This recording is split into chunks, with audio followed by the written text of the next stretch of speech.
Jangankan hakim, tukang sapu di depan Mahkamah Agungnya tahu perkara bakal menang apa kalah. Tukang bubur. Tukang bubur. Iya. Oh, Kan di sitar Tapi bukan tukang sate kan?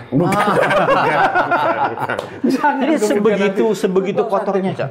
Di ruang sidang tuh mengerikan emang. Apa alasan gaji kecil itu mereka menerima suap itu? Enggak sih, kalau level yang tadi udah rakus itu. Rakus. Kalau triliun itu udah rakus. Udah rakus ya? Udah rakus itu. Kalau masyarakat tuh sehari-hari, Cak. Sudah biasa ya? Itu diperas setiap hari, Cak. Oh gitu? Iya. Jadi hakim, panitera tuh ngasih kode biasanya kalau dalam perkara-perkara itu. Kodenya gimana? Biasanya sidang ditunda. Putusan ditunda 2 minggu. Nggak ada alasan. Belum siap. Nah, itu kode tuh.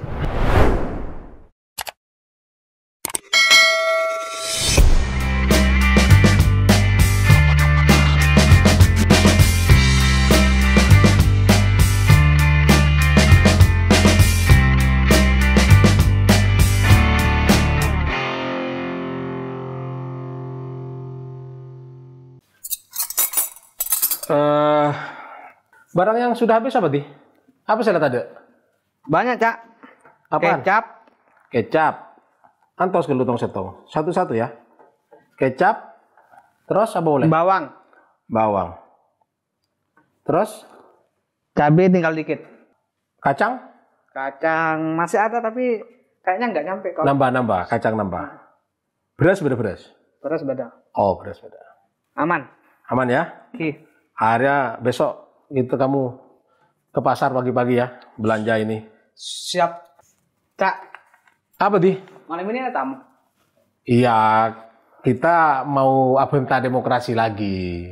Ini kan ada masalah-masalah macam-macam itu loh yang kemarin diceritakan orang yang makan di sini itu loh. Kamu kan dengar juga kan? Iya. Mbok ya misal ada tamu gitu nitip pertanyaan toh. Oh, kamu nitip pertanyaan. Nitip Berarti pertanyaan kamu toh. ngupingnya serius kamu berarti? Oh iya. Kasus di Surabaya itu gimana itu kabarnya? Oh, yang anu itu, orang di Borgol Kemarin itu. nonton di TV-TV. Yang gambarnya di Borgol itu. Betul. Oh, iya. Ampun, Iya sih, kebetulan ini mau ada Charles Simabura. Ah. Tapi nggak tahu udah sampai mana ini. Kemarin katanya mau nyicipin sate saya itu, Charles itu. Saya tunggu-tunggu ini memang. Siapa tahu dia bisa memberikan ini loh, Di.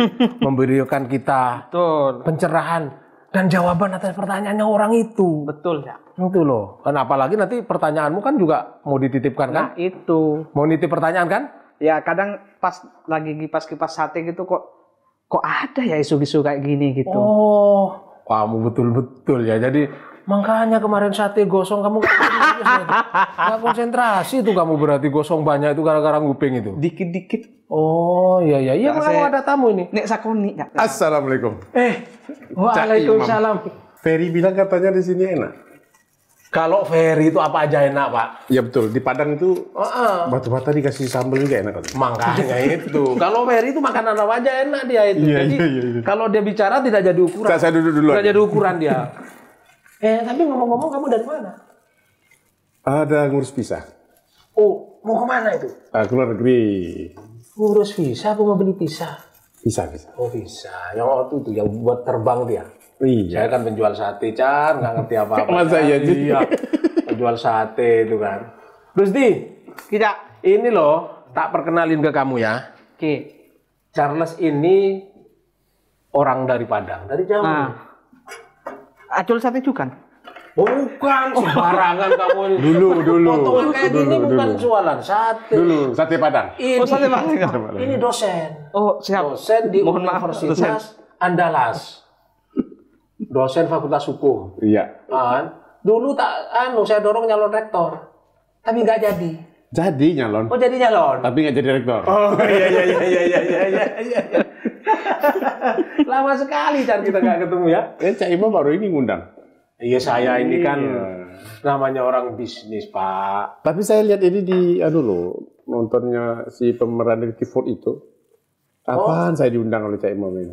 Oh gitu. Iya. Kenapa kamu nggak telepon? Karena dia cerita katanya di situ satenya asli bukan properti katanya. Ya memang sate asli, kalau sate properti itu. Makanya tak coba. bisa dimakan. Tak coba. Mestinya kamu itu kalau nggak SMS atau WA ya telepon. Itu kalau kangen sama kita, kan juga kangen. Saya mau WA kamu tuh nggak berani. Kenapa? Tulisan saya jelek. Takut nggak bisa dibaca. Itu. Ketahuan Maduranya ya. Iya. Itu ada ceritanya teman saya. Suatu hari dia ditelepon sama di WA sama kiainya. Namanya Muhammad. Mat, besok pagi kamu ke rumah ya, katanya. Langsung dia telepon. Siap Pak Kiai, besok saya akan datang ke rumah Pak Kiai. Oke, besok datang betul pagi-pagi, dikomplain lah sama kiainya itu. Kamu Mat, kayak orang kebanyakan pulsa aja katanya itu. Lah kenapa Pak Kiai? Wong saya WA, mbok kamu jawab pakai WA aja, nggak usah telepon. Aduh mohon maaf Pak Kiai, tulisan saya jelek, takut nggak bisa dibaca. Dikiranya WA itu tulis tangan. Betul.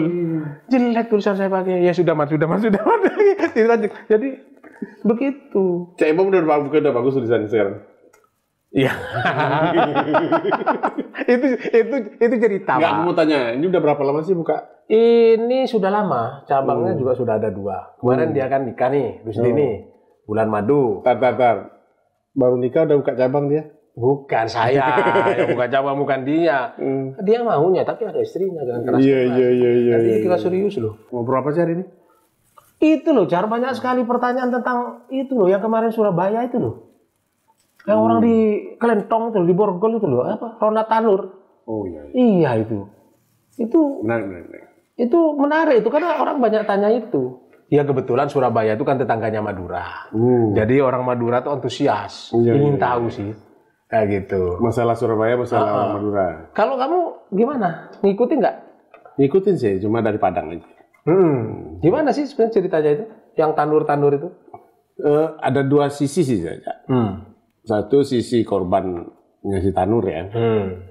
Yang akhirnya nggak tahu deh. Ini mungkin tangan Tuhan yang bekerja ya. Selain melalui tangan penegak hukum ya. Karena si korban kan udah pasrah lah ya. Dia udah bebas dan lagi ngurus kasasi kan. Justru di proses pengurusan itu yang jadi masalah kan begitu. Itu satu. Jadi walaupun akhirnya kemudian pengadilan memvonis ya, Mahkamah Agung kan kasih berapa 5 tahun. 5 tahun. Ya itu kan kayaknya sudah ya daripada enggak lah gitu ya. Bentar. Ini vonis beneran apa vonis apaan ini? Kok masa vonis daripada enggak? Ya kan momennya kok bisa berdekatan gitu loh, Cak. Oh. Seolah-olah kan Mahkamah Agung membuktikan bahwa ya udah kita tangkap, kita vonis loh gitu kan. Itu asalnya bebas katanya dia. Ya kan di tingkat yang di pengadilan di Surabaya bebas. Lalu kasasi kan, jaksanya kan. Nah, di Mahkamah Agung kan pas berbarengan kena kan. Kena 5 tahun. Pas berbarengan kan itu yang kamu katakan daripada enggak. Ya, kan jadi pertanyaan juga kok pas-pasan gitu loh. Nggak berjarak gitu. Assalamualaikum. Nah, ini ahlinya nih. Cak, apa kabar Cak? Kang Isnur. Iya. Namanya Cak dah. Aduh. Sudah Mas. Udah Charles nih ngeri kalau udah orasi. Iya. Ya kan bisa habis 1 keranjang sate. Iya Mas Isnur. Waduh. Saya tambah ganteng ya. Ampun, Cak. Tapi emang kalau makan sate banyak-banyak sehat. Iya. Kenapa? Daging, protein. Oh.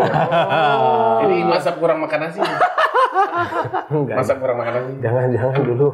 Masa kecil kurang gizi. Kurang gizi emang. Dulu waktu kecil banyak kan makan nasi. Iya. Sambalnya kurang. Sekarang dibalik. Satenya diperbanyak. Banyak. Proteinnya diperbanyak. Sekarang proteinnya diperbanyak sekarang. Karena kalau di Padang, sate Padang bukan daging.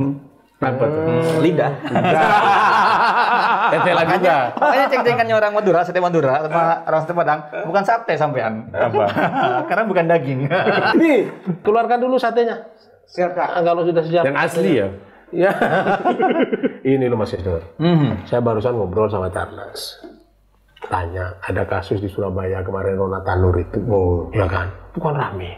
Ya kebetulan Surabaya itu kan ada ikatan sejarah lah dengan saya sebagai orang Madura itu kan. Dulu waktu kecil itu, saya kalau liburan sekolah SMP itu, mainnya ke Surabaya. Iya. Naik kapal, belum ada jembatan. Naik kapal. Itu main situ. Padahal Madura tuh punya sosok role model hakim yang sangat luar biasa keren. Nah, namanya Artijo Alkostar. Artijo Alkostar. Kok bisa-bisanya nih ada hakim yang dekat-dekat Madura kok begitu gitu. Ah, itu dia, makanya ada itu. juga hakim konstitusi. Oh iya, ada juga. Ketua lagi. Oh, yang Pak Mahfud. Nah, Pak Mahfud itu. Itu idola saya. Iya. Katanya sate ini di wilayah dekat rumah dia juga ya? Dekat-dekat rumah dia? Ya, nggak jauh-jauh. Nggak jauh-jauh lah ya. Jauh, tapi dia kan bukan pedagang sate. Oh, ya iya. kan? Nah, Tapi Pak Mahfud itu suka sate Padang juga sih. oh Pak Mahfud itu sate apa aja suka kali ya. Iya. Itu loh Mas Isnur. Oh, Aku tadi tanya sama Charles, gimana sih kasus Rona Tanur itu? tapi ini kan kasus bagi kalau kami ya, bagi LBH ini sehari-hari kan melihat. Udah biasa. Udah biasa. Cuma yang luar biasa waktu kebongkar yang Cuman ini mainan yang ngeri, miliaran gitu. Kalau masyarakat tuh sehari-hari, Cak, Sudah biasa ya? itu diperas setiap hari, Cak. Oh gitu? Iya. Jadi hakim panitera tuh ngasih kode biasanya kalau dalam perkara-perkara Nah, tuh. kodenya gimana? Biasanya sidang ditunda. Putusan ditunda 2 minggu. Nggak ada alasan. Belum siap. Nah, itu kode tuh. Biasanya panitera tuh kemudian colek-colek sama kliennya ditunggu Pak Hakim. Gitu. Oh, jadi panitera itu bermain? Oh iya, Pak Hakim kan mungkin ketemu langsung Nggak sama langsung. pihak-pihak kan. Biasanya panitera. Oh, gitu. Yang kedua adalah biasanya pengacara. Pengacara ini kan nyambungin tuh dari polisi, jaksa ke hakim. Paket Kalau ya? paket, nah, kalau pengacara ini udah tahu tuh. Pengacara yang biasa main di pengadilan udah tahu. Nah, LBH ini kan orang miskin, kita nggak bermain uang gitu. Tapi kalau kami menyaksikan sehari di ruang sidang pengadilan tuh udah kayak biasa, Cak. Nah, tapi kan ini ada yang menarik gini loh Mas Isnur. Pertama bebas. Ya, Ya di Surabaya dia bebas. itu ngeri, Cak, bebasnya. Hah? itu Bebas kan ngeri. sungguh ya, sangat kontrak. Jadi gini, pertolongan. Gimana? ada videonya, fotonya jelas di badan korban pacarnya ini sudah banyak bekas luka-luka lindasan ban. Dan di ruang sidang juga si ahli-ahli forensik, saksi itu semua menyaksikan dengan apa namanya latar telanjang ya, bahwa ini benar-benar meninggal karena penyiksaan, karena kekerasan oleh si Tanur ini. Gitu. Tapi hakim bisa putus bebas, kan nggak masuk di akal.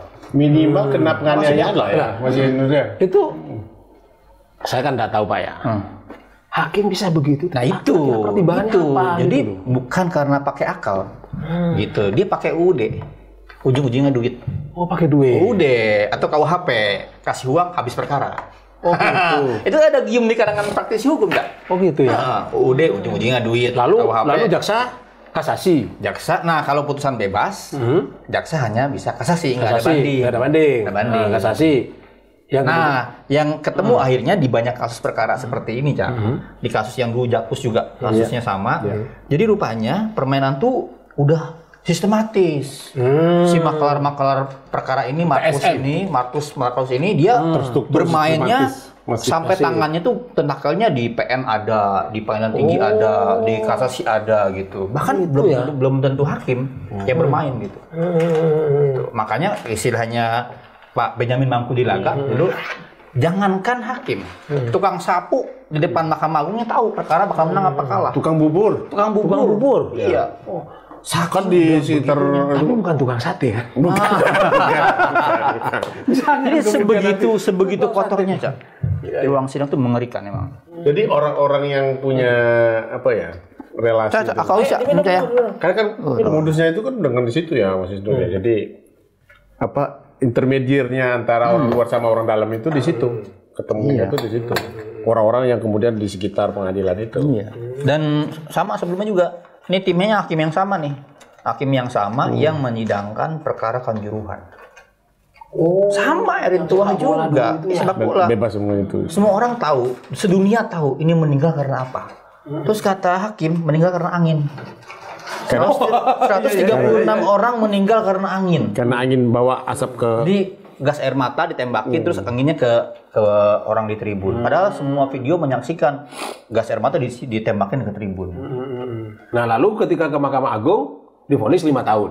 5 tahun. 5 tahun. 5 tahun. Nah kalau Tapi itu juga aneh sih, pasal maksudnya. pembunuhan kan nggak segitu kali ya?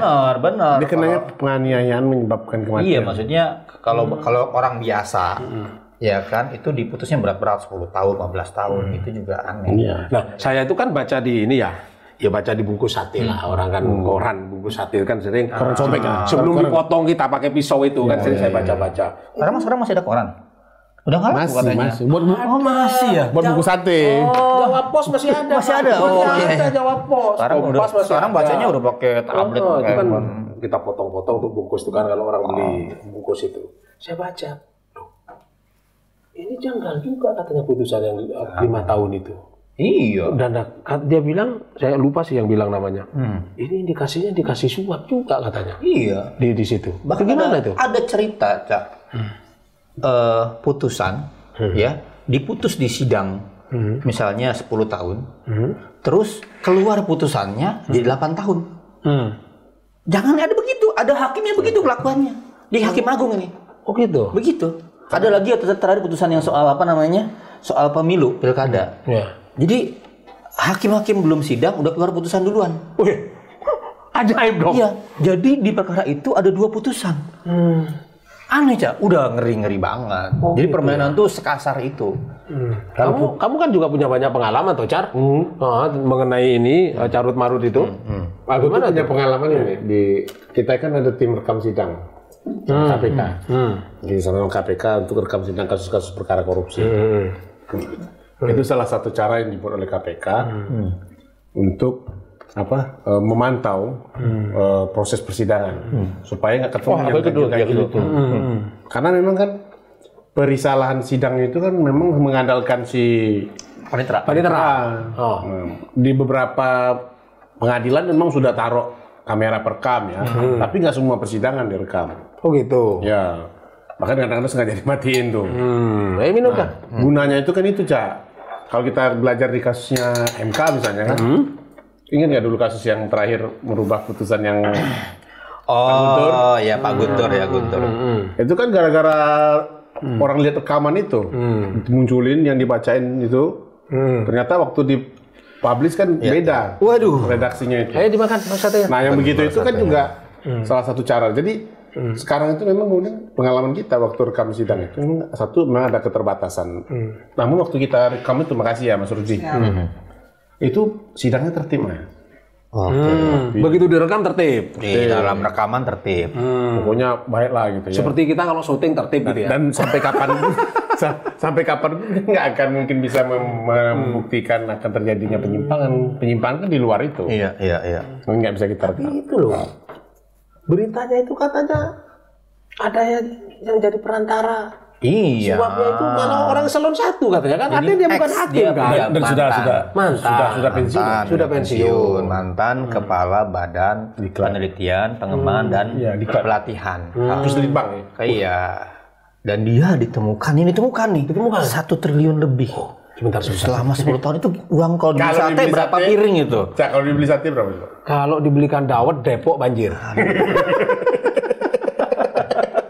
Penuh Ciliwung ya. Jadi itu yang ditemukan, Cak. Belum ditemukan.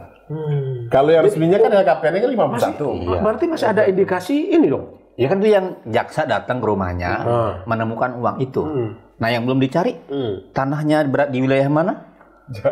Asetnya yang di bank, aset yang di luar negeri, kita nggak tahu. Jadi kadang-kadang memang pengungkapan penegakan hukum kita itu ya, Cak ya. Ya nggak sengaja begini. Berapa kali tuh kasusnya dulu. Betul. Si Mario Dandi ya. Mario Dandi. Ya, Rafael Alun. Hanya gara-gara itu bongkarnya kemana-mana sampai pejabat bea cukai berapa tempat juga dicopot gitu kan. Ya. Jadi snowballnya luar biasa. Kasusnya Ocek Aligis. Kan dia tertangkap saat hendak menyuap hakim PT UN. Jadi bayangkan dalam konteks PT UN itu nggak pernah namanya meriksa pidana. Siapa namanya? Zarov. Zarov itu dia menjadi makelar kasus itu setelah dia pensiun atau semenjak dia masih menjabat juga. Dia pensiun baru 2 tahun. Dia kan dibilang ditemukan oleh kejaksaan itu selama 10 tahun terakhir. Oh, berarti tahun dia masih menjabat. Jadi kalau sepertinya dia walaupun sudah pensiun kayak masih ada. Oh iya benar berarti Mas ini nyambung dengan yang dikatakan Mas Isnur tadi. Dan dia bukan hakim kan? Bukan. Dia tuh PNS-nya. Ya jangankan PNS kok kata sampai tukang bubur tadi bisa masuk ke hakim kok. Ya kan apalagi ini pejabat eselon 1. Pejabat ya. Tapi kok kira-kira dia buat apa uang 1 triliun itu ya? Nah itu yang dia buat film juga sih katanya. Nah yang terakhir sang pengadil, dia produsernya. Buat film juga dia katanya kan? Di film itu. Dia buat film. Jadi dia tanda kutip jadi produser. Dia danai pembuatan film. Makanya kan aneh-aneh. Itu kan modus ini juga. Enggak cuci uang atau cuci tangan. Berarti film itu viral.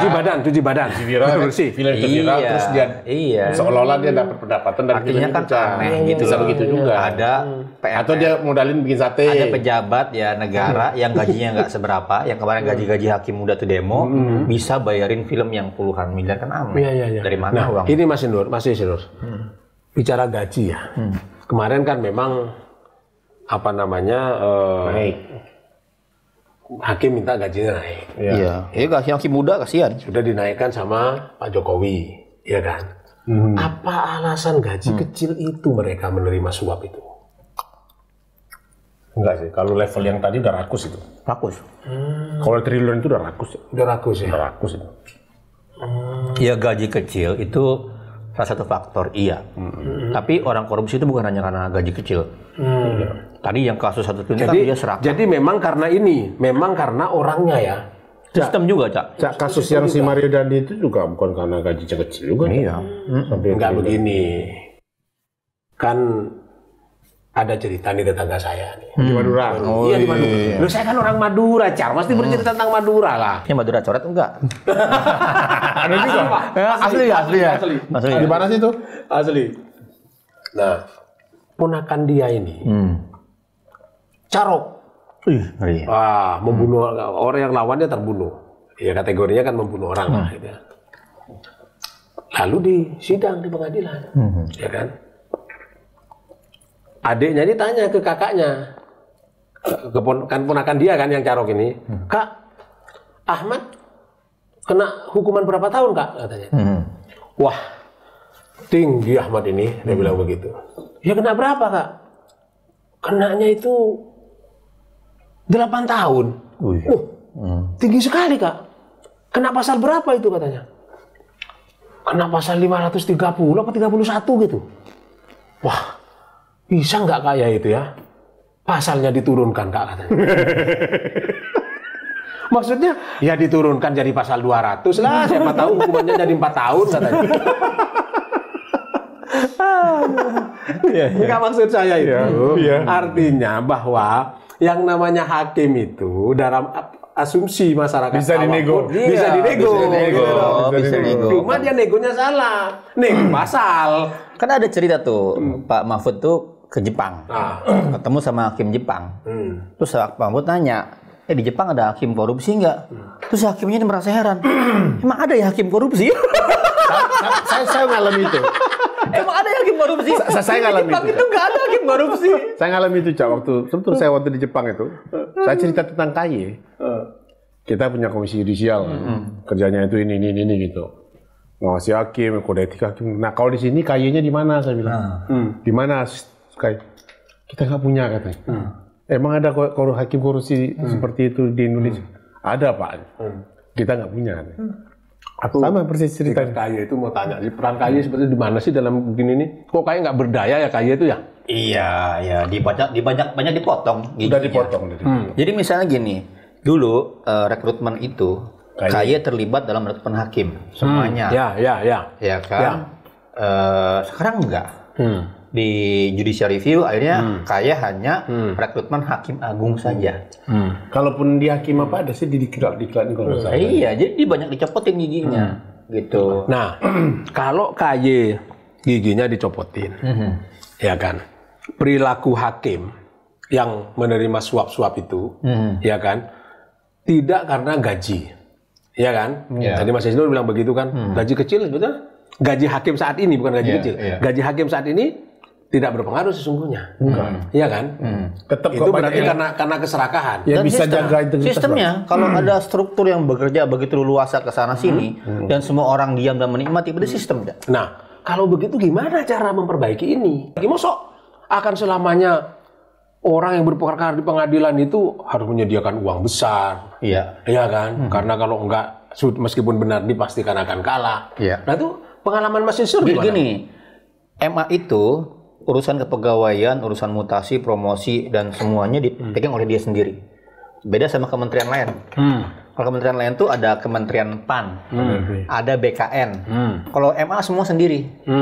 Jadi karena semua diurus sendiri, sangat memungkinkan tertutup dan nggak ada keterlibatan pihak-pihak lain. Nah, kita sebenarnya mengusulkan ada namanya RUU Jabatan Hakim. Ada namanya Shareholder Management. MA karena begitu besar lembaganya, begitu besar kapasitasnya, harusnya dibagi manajemennya. Dan di banyak negara, Cak, di Eropa, di beberapa negara di Asia itu dibagi. Jadi misalnya ada urusan yudisialnya itu oleh Mahkamah Agung sendiri. Tapi urusan rekrutmen, manajemen internal itu berbagi. Misalnya masuklah KY di situ. Ini kan KY sama sekali nggak terlibat dalam manajemen internal MA. Tapi kan fungsi KY itu mengontrol ini. Iya, cuman kan di luar, Cak. Dan banyak MA juga banyak resistennya. Jangan-jangan meskipun di dalam lalu nanti jadi ini terkontaminasi juga. Artinya kalau KY kan ada pihak eksternal, Cak. Si komisioner ganti-ganti tiap 5 tahun. Dan masyarakat sipil memungkinkan masuk menjadi anggota komisi yudisial. Dalam artian dengan demikian orang yang di dalam itu bisa berganti-ganti untuk mengawasinya. Nggak, maksud saya, Mas Isnur, kalau misalnya sistem seperti yang sampai ceritakan tadi itu kita diberlakukan di pengadilan kita di Indonesia di gitu MA, ya, Mahkamah Agung misalnya gitu, jangan-jangan yang mengawasi lama-lama juga karena masih satu ruang. Lah pimpinannya siapa? Jadi ada beberapa lembaga yang terlibat di situ, Cak. Jadi jangan sendiri MA ngurusin semua, yudisial juga dia, non yudisial dia juga semua. Oh, seperti di PNS itu ada inspektorat dari luar. Kemenpannya, ada kemudian BKN-nya terlibat gitu. Jadi karena ada lembaga-lembaga yang terlibat, minimal lembaga lain ikut memantau. Gitu. Tapi ini loh, ini apa terbongkarnya kasus ini, ya kan? Itu karena peran jaksa lah ya. Sampai Tanur tadi itu jaksa vonis 5 tahun itu kan ada peran jaksa. Ini Kejaksaan Agung ini berarti sudah mulai bagus atau gimana menurut kamu, Cak? Kalau dari data yang kemudian dirilis ICW kemarin ya, itu kejaksaan cukup baik progresnya dalam menangani perkara korupsi ya. Dan kemarin kan dibandingkan KPK ya, kan KPK agak turun ya. Tapi secara keseluruhan saya juga agak sedikit cukup mengapresiasi lah. Ada Hakim Agung juga sebelum ini yang pernah dijerat. Jadi ini udah mulai. Sebelumnya nggak pernah ya. Iya. Ya ada Hakim Agung. Nah ini masuk ke sebelumnya juga ada Sekjen yang dulu, Pak Nur Hadi. Nah sekarang yang ini lagi ya. Bagi saya ini sebenarnya kita mulai sedikit membuka kotak Pandora yang kemudian tertutup itu gitu kan. Nah akhirnya saya balik ke adagium yang sering saya pakai, Cak. Orang itu tersandung di batu kecil. Siapa sih Zaruf itu kan nggak nyangka aja. Udah pensiun dia pikir dia bakal tenang-tenang aja kan. Ternyata ada aja sandungan kecil yang kemudian membuka semuanya dan membongkar itu. Dan itu selevel kepala badan ya, calon satu di Mahkamah Agung, yang lain gimana. Nah ini saya pikir makanya saya pernah kasih statement ya, ini saatnya bersih-bersih. Mumpung Ketua Mahkamah Agung juga baru, kenapa tidak pemerintahan kita baru? Ketua Mahkamah Agungnya tetangga saya, Madura itu. Madura juga ya? Pak Sudarto kan, saya kemarin baca koran itu. Iya. Pak Sudarto tetangga saya itu. Tapi Pak Sunarto ngakuin nggak kalau Cak Imam tetangganya? Ya pasti enggak lah. Memang kalau di Mahkamah Agung itu ketuanya ganti-gantian biasanya. Kalau nggak Madura, Makassar. Oh gitu. Dua itu. Biasanya gitu-gitu aja. Ini Madura baik. Amin. Justru itu, Cak. Kalau justru itu, ini bagi saya sebenarnya Mahkamah Agung harus merespon positif. Maksudnya gini. Ini kan pemerintahan baru, ya kan? Kejaksaan ini apa namanya track recordnya baik. Ya, lagi bagus lah. Sekarang nih lagi. Seenggak-enggaknya sudah ada beberapa kasus lah ya, yang menunjukkan kinerja Kejaksaan Agung itu baik, gitu kan. Ini apa dalam rangka mencari muka ke presiden baru atau bagaimana? Atau ini perintahnya presiden baru? Kalau Mas Isnur? Kalau saya melihatnya mereka marah. Karena kan perkara udah sedemikian terang di ruang sidang. Dan itu jadi sorotan publik. Mereka itu kan penyidikan susah aja. Penyidikan, penuntutan, hadirkan saksi kan susah aja. Terus kita menghadapi atau Anda menghadapi hakim yang masuk angin gitu. Kan kesel dong. Kesel jaksa. Dan secara penegak hukum dia udah pasti tahu. Oh iya. Kan kita itu kan punya pakem-pakemnya, Cak. Kalau orang sudah ahlinya itu kan, misalnya penegakan hukum itu kalau udah tahunya, kalau udah begini pasti masuk nih, kalau udah begini pasti enggak nih. Nah dia pasti, si jaksa pasti yakin nih begitu ini bebas, jadi kira-kira kalau ini bermasalah. Kira-kira tuh ini bangke di depan mata, kira-kira. Jadi bukan karena dia ini bawa pemerintahan baru. Karena gini, Cak, dia kan udah ngikutin lama juga. Iya. Dia ke pergerakan si lawyernya si Tanur itu kan diikutin sama dia. Makanya Oleh jaksa. Oh iya. Makanya hakim itu, hakim jangan pernah terlalu lama di suatu tempat. Betul. Si Erin Tuah dan timnya ini itu sudah sangat lama dia di PN Surabaya. sudah sangat lama. Jadi kayak semacam jadi inilah raja kecil di pengadilan situ. Nah, sekarang bicara pengawasan hakim. Ya kan? Kita ingin agar pengadilan ini baik lah. Iya, Gitu benar, kan. benar. Tadi Mas Istur bilang ada undang-undang apa? Perbaikan RUU Jabatan Hakim. Jabatan Hakim. Iya, RUU. Nggak maju-maju itu. RUU itu kan ke DPR urusannya, Pak. Iya. Iya kan? DPR-nya gimana kira-kira? Nah, si Mahkamah Agung tidak mau sama RUU itu. Mahkamah Agungnya yang nggak mau malah. Saya pernah satu forum terus ada waktu itu ketua IKHI yang Mahkamah Agung mereka menolak RUU itu. Karena kan membagi fungsi atau tanggung jawab ke lembaga yang lain. Membagi ke pemerintah. Kita kan masukin pengawasan. Iya, terus di situ tuh ada ini Cak, di RUU Jabatan Hakim tuh ada review 5 tahunan. Kayak hakim MK misalnya tiap 5 tahun kan di review. Sekarang nih hakim agung kalau dia sakit Cak, nggak ada evaluasinya. Karena kan nggak ada review dia sampai seumur hidup. Sampai usia Berarti kalau 90 tahun. Kalau memang Mahkamah Agungnya yang nggak mau atas RUU itu, ya berarti mereka ingin melanggengkan itu berarti. Ya mudah-mudahan dengan tetangga saya jadi ketua MA itu. Nah, cocok.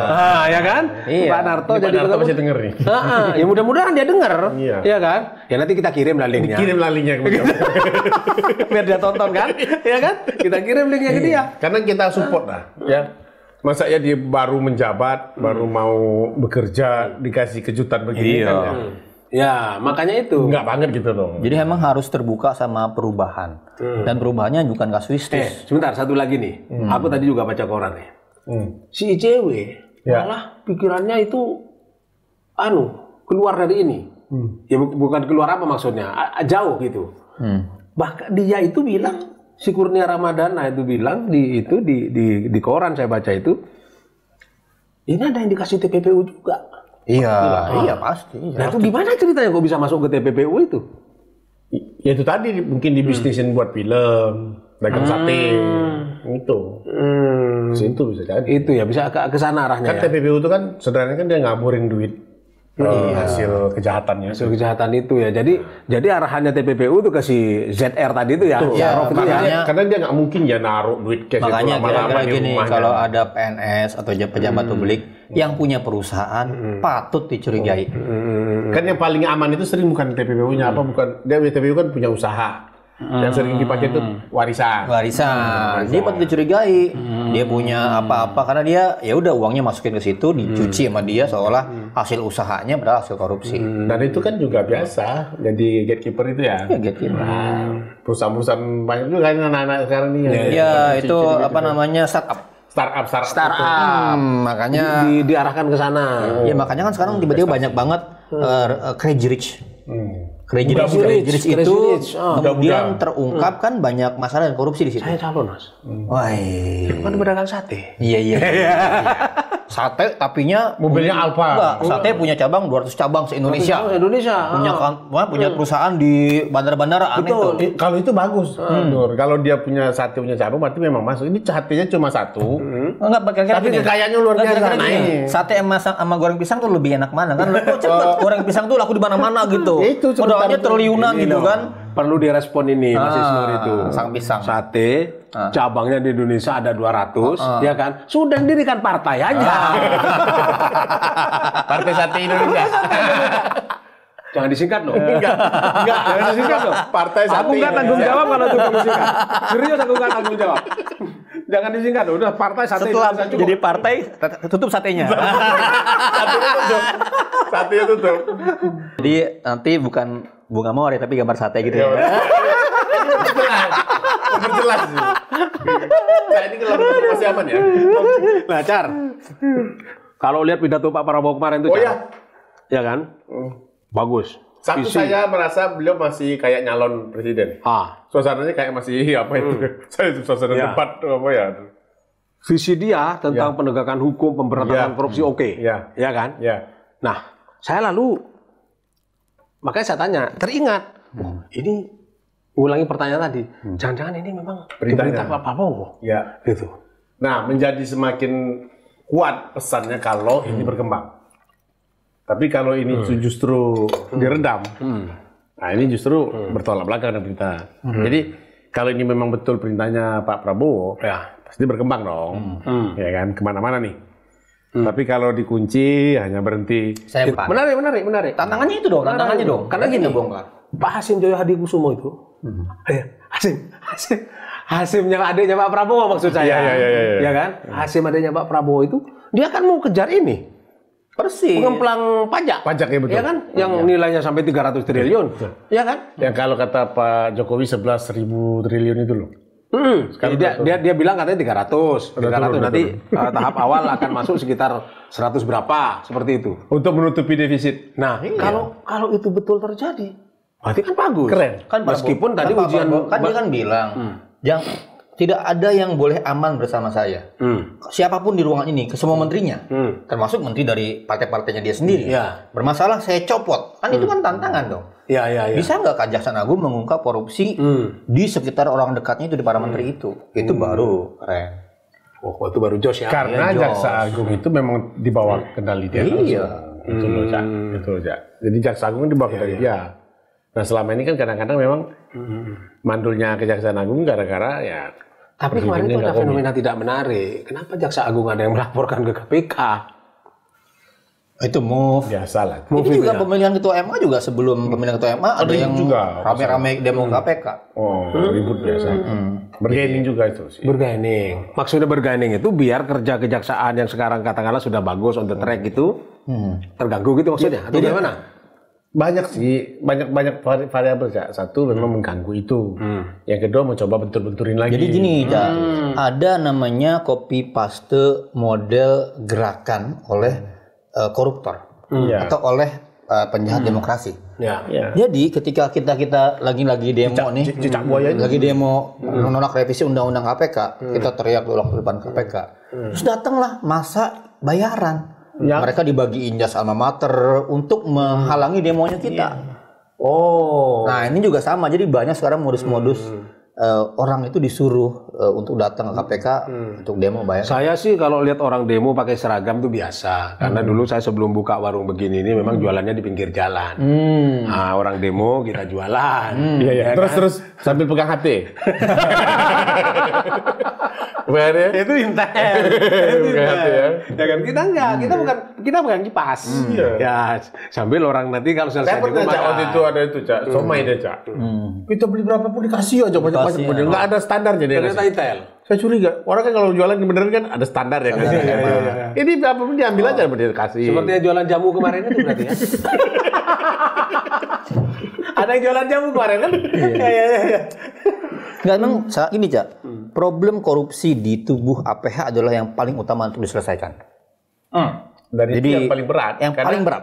Dia rawan serangan balik. Iya. Jadi korupsi di Mahkamah Agung, korupsi di Kejaksaan, dan korupsi di Kepolisian itu yang paling harus pertama diselesaikan kalau pengen negara ini bersih. Nah, kalau kata Pak Prabowo kemarin kan kepala itu ikan itu busuk di kepala. Nah, apa tuh pesannya? Ya artinya berarti kepalanya jangan busuk, biar badannya tidak busuk kan? Ya, peradilan kita di mana kepalanya? Di Mahkamah. Nah, makanya dibersihkan. Kok cantik kamu yang jadi host dulu, aku mau host. Udah kamu tanya sama Isnur aja. Iya, makanya supaya dia tidak busuk, Pak Narto pasti. Kalau pembersihan pertama kali dimulai dari Kepolisian, Kejaksaan, Mahkamah Agung, nanti mereka bersih, mereka bisa membersihkan. Caranya gimana caranya? Caranya gimana? Ya, pertama yang terapi sekarang ini harus dikembangkan ini. Jadi ini apa semacam terapi untuk mereka bahwa era sekarang serius nih. Pemerintahnya serius, Mahkamah Agung serius. Kalau bicara 3 penegak hukum di Indonesia yang berkaitan dengan hukum, ada Kejaksaan, ada Kepolisian, ada KPK. Plus advokat, jangan lupa. Plus advokat kan di luar. Iya. Advokat kan di luar. Tapi dia aktor penting dalam korupsi. Betul, ini aktor penting. Kan yang ketangkep juga ini. Nah, advokat ini nggak ada kepalanya.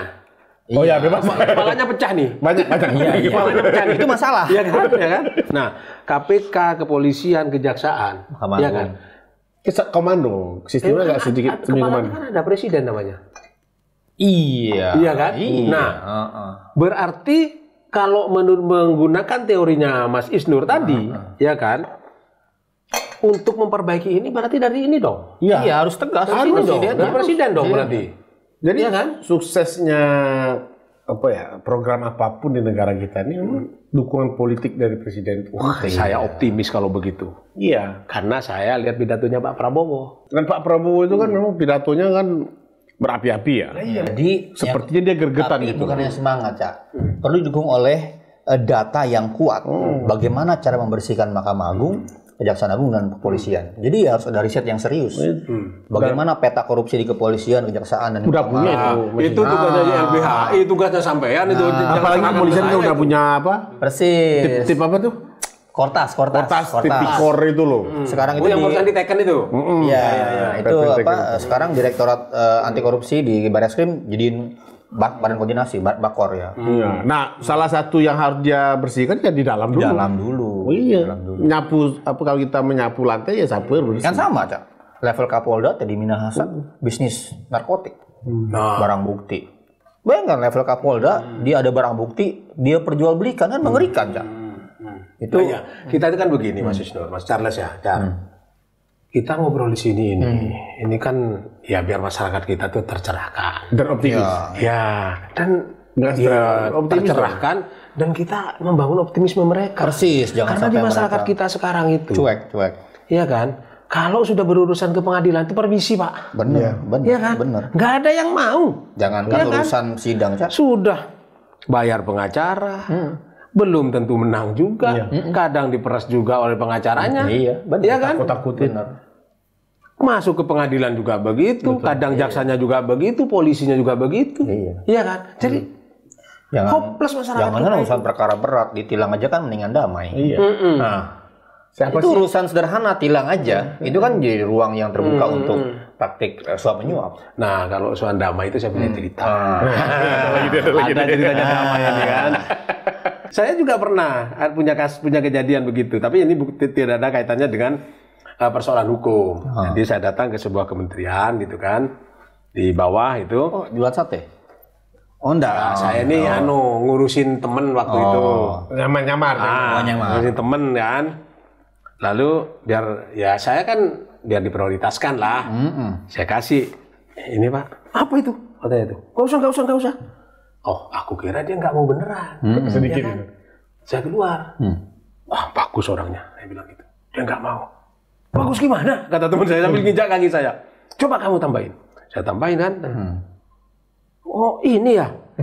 Langsung begitu dia. Ternyata ini kurang. ya? Ternyata kurang ya. Makasih. Ternyata kurang. Nah, itu fenomena di masyarakat kita, Pak. Terjadi seperti itu, Mas. Iya. Itu. Setuju. Tapi kalau yang begitu-begitu itu Cak, dua sisi juga sih sebenarnya Mas Isnur, ya. Karena mungkin budaya itu sudah terbentuk. Di saya dosen. Kadang-kadang mahasiswa pun juga kadang-kadang sudah kita larang ya.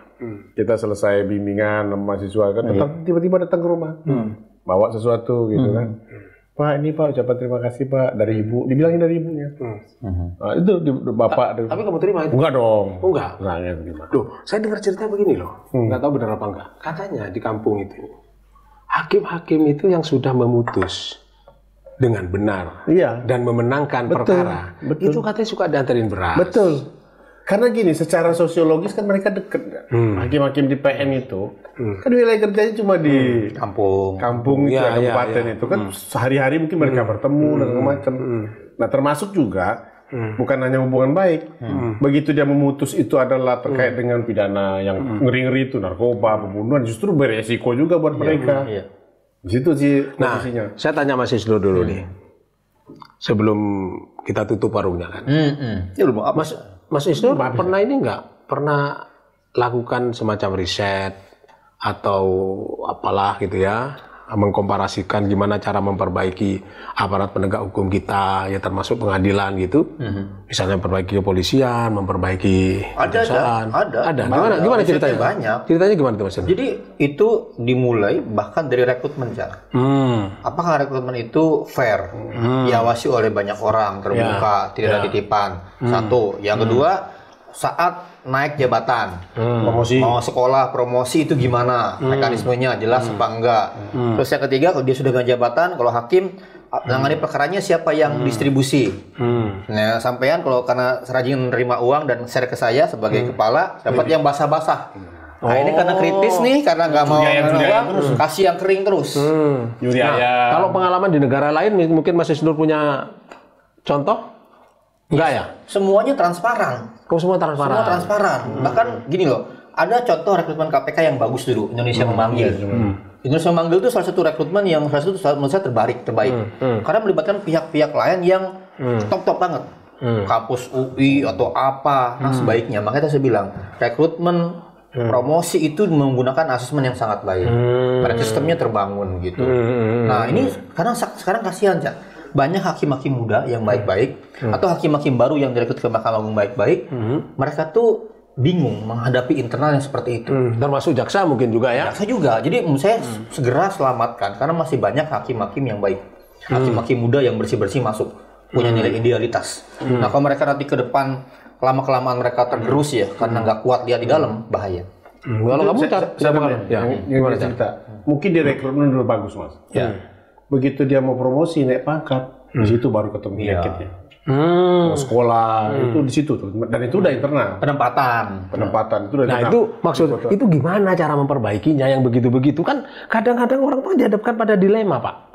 Ya kan? Kalau tidak bayar tidak naik. Harus diintervensi, Cak. Yang betul dibilang Isnur tadi, harus ada pihak eksternal yang memberikan penilaian.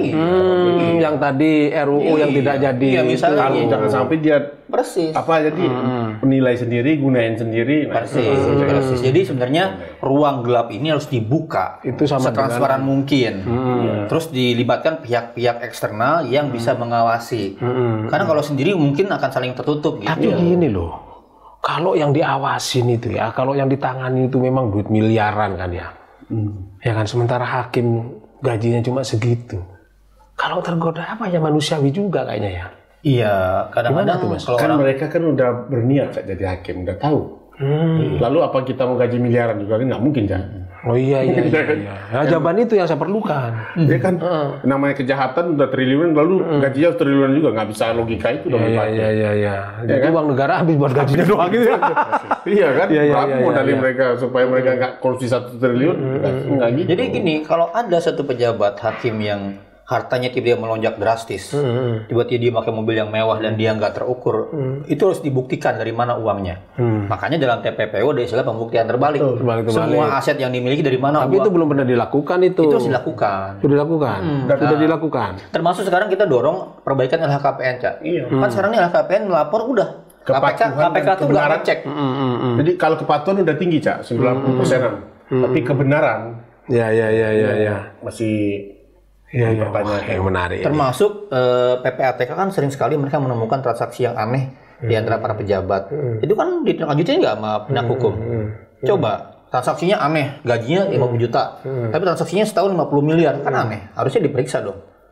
Nah, sebelum terakhir lagi nih, saya tanya benar. Katanya ada teori begini sih, saya dengar aja nih. Ngeri ini. Kalau nggak salah, makan sate pakai teori nih ngeri gitu ya. Ada teori begini, gimana ya kalau misalnya memberantas korupsi di Indonesia itu, ya dipotong aja, dipotong generasinya. Yang sudah korupsi, yang sebelum-sebelumnya korupsi itu, sudahlah ini diampuni, ya kan? Tetapi jangan korupsi lagi, seperti modelnya Cina. Itu kalau diterapkan di Indonesia menarik kayaknya ya. Cina itu kan juga nggak bersih-bersih amat juga. Ngeri juga tuh, Cak. Gitu. Tapi polanya kan waktu itu begitu. Ya yang dipotong tangan itu yang berlawanan sama si politik, partai komunis. Oh begitu. Juga di situ. Oh sama aja berarti. Tapi teorinya kan bagus. Kayak menurut Mas Isnur gimana kalau misalnya begitu? Dilihat aja indeks anunya. Atau jangan-jangan yang belum korupsi itu enakan kamu sudah korupsi. Gitu kan? Tapi tantangannya gini, berapa yang dipotong? Berapa ribu yang dipotong? Bagaimana asesmennya? Terus siapa yang menggantikan mereka sesaat itu? Apakah impor dari luar negeri? Iya. Jadi butuh transisi. Sebenarnya sih masing-masing lembaga itu punya roadmap. Udah itu ada. banyak roadmapnya. KPK tuh punya riset yang dalam soal reformasi Mahkamah Agung. Tinggal sebenarnya presiden. Mahkamah Agung juga punya. Presiden itu membuka semua data, melibatkan ahli-ahli seperti Uda Charles ini, disimpan di meja, mana kajian yang terbaik untuk perbaiki. Ya, eksekusi. Gitu.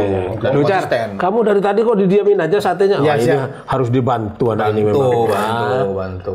Kawat kamu ya. Jadi kalau itu udah banyak, Cak. Riset-riset udah banyak. Cuma memang kemudian ya, karena generasi yang bertukar, komitmen juga bertukar. Itu masalahnya.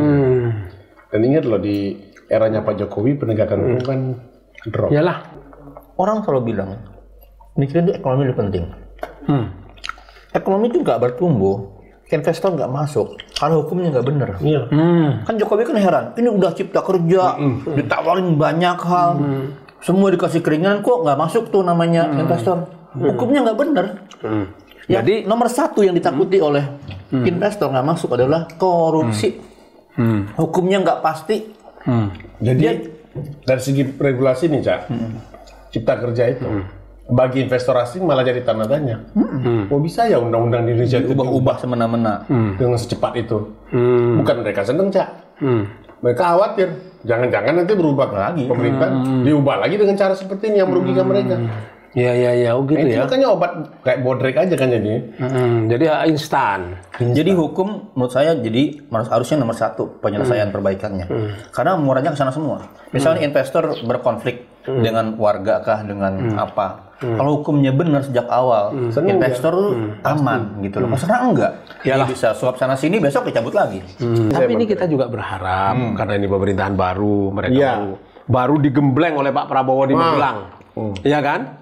Suruh baris berbaris dan lain sebagainya. Borsa merah putihnya itu. Mungkin tujuannya membentuk disiplin dan lain sebagainya kan. Sifat Mudah-mudahan airnya. mereka itu bisa bekerja sesuai dengan misi dan visinya Pak Prabowo yang sangat bagus dipidatokan itu, terutama tentang penegakan hukum dan pemberantasan korupsi. Itu kan, sehingga investor kata Mas Isnur tadi bisa masuk karena hukumnya baik. Nah, dan tidak sekedar menjadi omon-omon seperti itu. Ya, terima kasih Mas ya, matur sekelangkong, matur sekelangkong Charles. Apa jawabnya itu, Cak? Debade. Sama-sama. Ini ngerti, jangan orang Madura ini. Matur sekelangkong, terima kasih sudah hadir di tempat ini. Antretan sedaja, saya Cak Imam, pemilik warung sate demokrasi ini. Moga-moga, mudah-mudahan apa yang sudah kita perbincangkan ini membawa pencerahan bagi kita semua dan membangun optimisme bagi kita semua, mumpung presidennya baru. Matur sekelangkong, terima kasih. Assalamualaikum warahmatullahi wabarakatuh. Waalaikumsalam warahmatullahi wabarakatuh.